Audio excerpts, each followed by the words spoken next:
दिनै डक्टर श्यामा प्रसाद मुखार्जीनि 68थि थैनाय सान आरो बिथांनि बे थैनाय सानखौ बलिदान दिवस एबा जिउ बाउनाय सान हिसाबै खुंनाय जायो।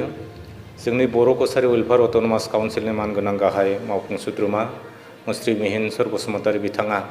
जों साफ्रोमबो मावफुं सोद्रोमाफोरखौ बिथोन हरदों जे डक्टर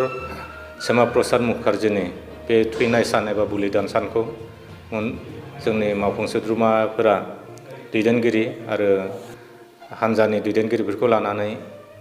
खुंनो नांगौ होननानै आरो बिथांनि बिथोन बादियैनो आङो गलाघाट जिल्लानि उरियामघाट रंजालि नगराव थानाय बड'सा क्लाबनि मावखुलियाव दिनै जायगानि दैदेनगिरि बिथांमोनखौ लानानै बिथांनि बे थैनाय सानखौ बा बलिदान दिवसखौ आङो खुंदों आरो बेयाव जोंनि जायगानि गोबां दैदेनगिरि बिथांमोना बाहागो लादों आरो बिथांनि बे थैनाय सानखौ खुंनो मोननानै आङो गावखौनो बिबार बावनो मोनना थोजासे गोजोननाय मोन्दों। मानो होनोब्ला सासे गेदेमा बेक्तिफोरखौ जोङो गोसोखांनाया बिथांमोनखौ सिबिनाया जोंनि बयनिबो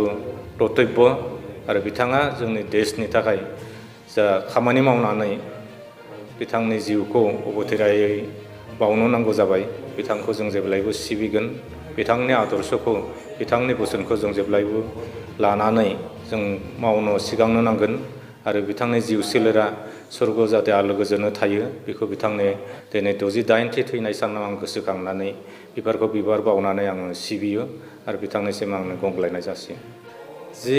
जोंनि बुहुमनाङै कर'ना भाइरासनि कभिड-19नि थासारि बेखौ नोजोर होनानै जोङो बे हाबाफारियाव गोबां रायजो राजाखौ जों लिङाखै। जोंनि दैदेनगिरिफोरखौल' जों कभिड-19नि प्रट'कलखौ मानिनानै सरकारनि SOPखौ मानिनानै जों खुंदों। आं मिजिंथिगोन बेनि लोगोसे जोंनि गासिबो रायजो राजा बिथांमोना जे कभिड-19नि जे सरकारा होनाय प्रट'कल बा SOP बेखौ मानिनानै सोलिलाङो आरो जोङो जाहाथे कर'ना भाइरासनिफ्राय जों जानगारना थानो हायो आरो दिनै बेनि थाखाय बेखौ होबथानो थाखाय